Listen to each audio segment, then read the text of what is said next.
PRD जवानों ने मनाया जीत का जश्न, अगली नीति पर हुई चर्चा। आपको बता दें कि पीआरडी को प्रांतीय रक्षक दल कहते हैं, जो कि उत्तर प्रदेश व उत्तराखंड में आम जनमानस की सेवा करने में तन मन धन से लगा हुआ है। आपको बता दें, प्रांतीय रक्षक दल यह वही सेना है जिसे सुभाष चंद्र बोस जी ने बनाया था। इसका पहले नाम जो था वो आजाद हिंद फौज था, लेकिन आजादी के बाद इसका नाम पुलिस कांस्टेबलरी अधिनियम के अंतर्गत परिवर्तित कर प्रांतीय रक्षक दल रख दिया गया। कहते हैं जिस घर का मुखिया न हो उस घर की हालत खराब हो ही जाती है। ऐसा ही कुछ पीआरडी जवानों के साथ हुआ। ये पीआरडी जवान आजाद हिंद फौज के रूप में देश के दुश्मनों से लगातार लड़ाई लड़ रहे थे, लेकिन प्लेन दुर्घटना में इनके मुखिया यानी कि सुभाष चंद्र बोस जी का निधन हो गया। लेकिन आपको बता दें कि प्रांतीय रक्षक दल भले ही कांग्रेस सरकार में पीआरडी के रूप में बदल दिया गया, लेकिन देश की प्रथम सेना होने के बावजूद भी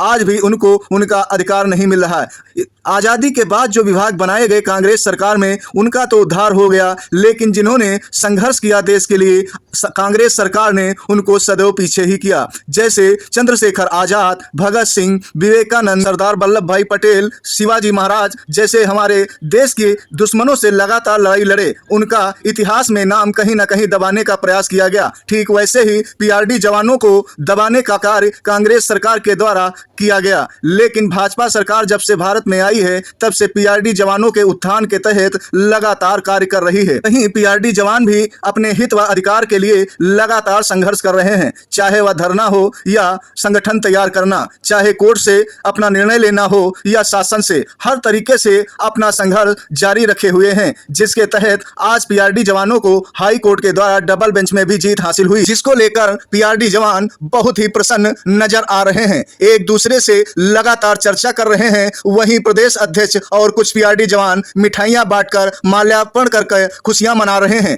आपको बता दें कि बहुत से पीआरडी जवान अगली नीति पर चर्चा भी कर रहे हैं कि आगे क्या होना चाहिए, क्योंकि हम जानते हैं कि पीआरडी जवानों को हाई कोर्ट के आदेश के बावजूद भी उनके अधिकार मिलने में शासन प्रशासन से काफी दिक्कतों का सामना करना पड़ सकता है, क्योंकि शासन प्रशासन यूं ही जल्दी किसी भी विभाग के बजट को जारी नहीं करता कि बगैर कैबिनेट बैठक के मोहर लग ही नहीं सकती, क्योंकि पीआरडी जवानों को जो वेतन वृद्धि का लाभ दिया जाना है वह लाभ कहां से आएगा, किस किस मद से आएगा, इस पर चर्चा होगी। फिर उसके बाद कितना दिया जाना है, किस किस रूप में दिया जाना है, यानी कि एरियर या वृद्धि कब से और कितनी कितनी दी जानी है, या किस्तों में दी जानी है या एक मुश्त दी जानी है, इस पर भी चर्चा होगी। उसके बाद ही पीआरडी जवानों के वेतन वृद्धि के भुगतान पर निर्णय लिया जाएगा, जिसके तहत पीआरडी जवानों को उनका बढ़ा हुआ मानदेय प्राप्त होगा। लेकिन बहुत से पीआरडी जवान अभी से अपने प्रदेश अध्यक्ष को कुछ धनराशि के रूप में प्रेषित करने का कार्य करने लगे हैं, लेकिन हमारा उन पीआरडी जवानों से कहना है कि आंखें मूंद कर पैसा भेजने से क्या फायदा,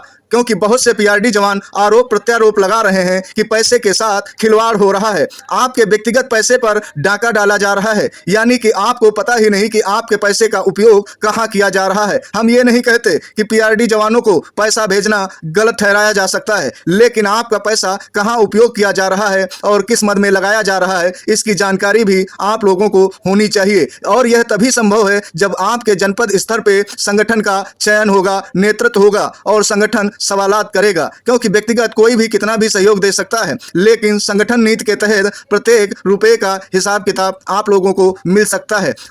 अगर कोई आपको गुमराह करने का पैसा ले रहा है तो ये बहुत गलत है, क्योंकि हमने देखा है कि कई लोग गुमराह करके नए नए क्यूआर कोड व खाता संख्या देकर अपने ऊपर भुगतान लेने का प्रयास कर रहे हैं, साथ ही एक दूसरे पर आरोप प्रत्यारोप लगाकर एक दूसरे को बेइज्जत करने का प्रयास कर रहे हैं, जो काफी निंदाजनक है। हमारा समस्त पीआरडी जवानों से कहना है कि आप कुशल नेतृत्व को हासिल कर एक मजबूत संगठन तैयार करिए, क्योंकि आप सभी को आगे और भी बड़ी लड़ाइयां लड़नी है। कहते हैं जीत की इतनी खुशी भी न मनाइए साहब कि आपको होश ही ना रहे, आप अपने में मस्त हो जाएं और चंद फायदा उठाने वाले लोग फायदा उठा लें। इसलिए आप हर समय जागरूक और एक्टिव रहिए, तभी आपकी सफलता आपको मिल सकती है, वरना कोई गैर व्यक्ति फायदा उसका ले सकता है। आपको अभी आवश्यकता है अपने नेतृत्व, अपने संगठन को मजबूत करने की, अपने साथ सबूतों को मजबूत करने की, अपने साथियों को जागरूक व संगठित करने की। फिलहाल पीआरडी साथियों, आपको बता दें कि आप लोगों की बातें ही हमें वीडियो बनाने पर मजबूर करती हैं, क्योंकि आप जो मांग रखते हैं उसी के तहत हम नई वीडियो वीडियो बनाने का कार्य करते हैं।